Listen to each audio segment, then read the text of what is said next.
आज हम बात करने वाले हैं जापान की एक ऐसी सच्ची और खौफनाक कहानी के बारे में जो शायद खिलौनों को देखने का आपका नजरिया ही बदल दे। ये बात है साल 1918 की और ये कहानी है ओकीकू गुड़िया की। हम सब का बचपन में कोई ना कोई पसंदीदा खिलौना तो रहा ही है ना? जिससे हम अपना सबसे अच्छा दोस्त मानते थे। पर जरा सोचिए, क्या हो अगर उस खिलौने में सिर्फ यादें ही नहीं बल्कि किसी की आत्मा बस जाए। सुनने में अजीब लगता है, लेकिन ओकीको की कहानी में यही खौफनाक हकीकत है। तो इस डरावनी कहानी की शुरुआत असल में एक बहुत ही मासूम, बहुत ही प्यारे रिश्ते से होती है, एक भाई और एक बहन के प्यार से। कहानी के किरदारों से मिलते हैं। एक है 17 साल का इकिची सुजुकी और दूसरी है उसकी छोटी सी बहन किकुको। अब ये जो नन्ही सी किकुको थी ना, वो बस 4 साल की होने वाली थी और अपने जन्मदिन पर उसकी बस एक ही ख्वाहिश थी, उसे एक प्यारी सी गुड़िया चाहिए थी, एक ऐसी दोस्त जो हमेशा उसके साथ रहे।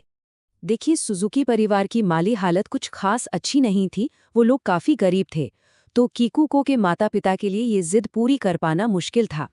लेकिन उसका भाई इकिची अपनी बहन को जरा भी उदास नहीं देख सकता था, तो उसने क्या किया, उसने पूरे 1 महीने तक छोटे मोटे काम करके एक एक पैसा जोड़ा, सिर्फ इसलिए ताकि वो अपनी बहन को उसके जन्मदिन पर एक यादगार तोहफा दे सके। और फिर बाजार में इकिची की नज़र एक दुकान पर पड़ी। वहां एक पारंपरिक जापानी गुड़िया रखी थी जो बाकियों से बिल्कुल अलग थी। उसके चेहरे पर ना एक अजीब सी शांति थी, ऐसी शांति जो थोड़ा बेचैन कर दे। और उसकी आंखें इतनी गहरी थी कि लगता था मानो वो आपके आर पार देख सकती हों। एकिची को बस वही गुड़िया अपनी बहन के लिए एकदम सही तोहफा लगी। तोहफा किकू को मिला और वो उसे देखकर बहुत खुश हुई। लेकिन ये जो खुशी थी ना, ये बहुत जल्दी एक भयानक दुख में बदलने वाली थी। किकुको ने अपनी गुड़िया का नाम रखा ओकीकू और बस वो उसकी परछाई बन गई। दोनों एक पल के लिए भी अलग नहीं होते थे। पर किस्मत को कुछ और ही मंजूर था। एक दिन खेलते हुए एक मच्छर ने कीकू को काट लिया और उसे हो गया मलेरिया। और देखते ही देखते कुछ ही दिनों में उस नन्ही सी जान ने दम तोड़ दिया। और तकलीफ की उस घड़ी में भी अपनी आखिरी सांस तक किकुको ने उस ओकीकू गुड़िया को कसकर अपने सीने से लगाए रखा। ऐसा लग रहा था मानो उस गुड़िया और उस बच्ची के बीच कोई ऐसा रिश्ता बन गया हो जो मौत भी नहीं तोड़ सकती।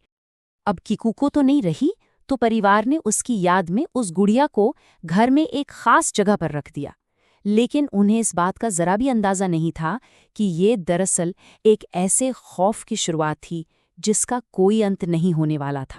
शुरुआत में तो घर में हल्की हल्की फुसफुसाहटें और हंसने की दबी दबी सी आवाजें सुनाई देती थीं, बिल्कुल किकुको की तरह। फिर कुछ हफ्तों बाद वो गुड़िया अपनी जगह से हिलने लगी, कभी किसी कमरे में मिलती तो कभी किसी और कोने में। पर 1 महीने बाद जो हुआ, उसने तो परिवार के होश ही उड़ा दिए।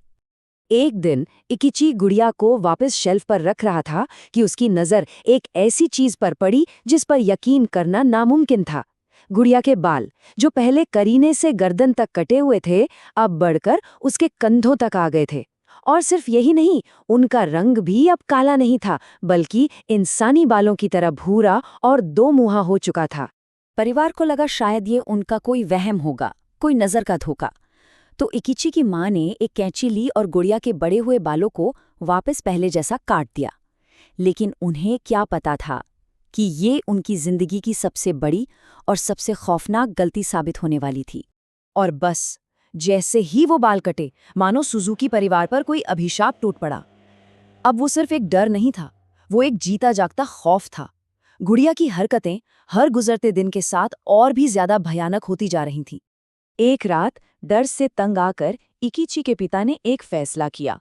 उन्होंने उस गुड़िया को उठाया और घर से दूर एक खेत में ले जाकर दफना दिया।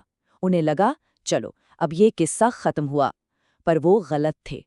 उसी रात उनके घर के दरवाजे पर जोर जोर से कोई पीटने लगा।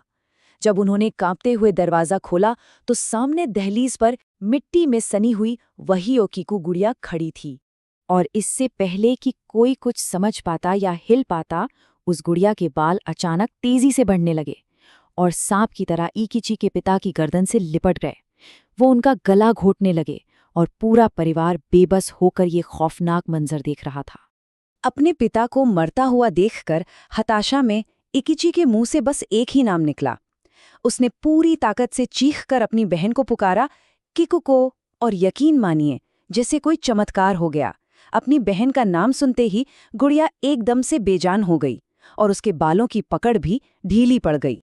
उस रात के बाद सुजुकी परिवार एक बात तो समझ गया था, एक खौफनाक सच, कि वो इस गुड़िया से कभी पीछा नहीं छुड़ा सकते।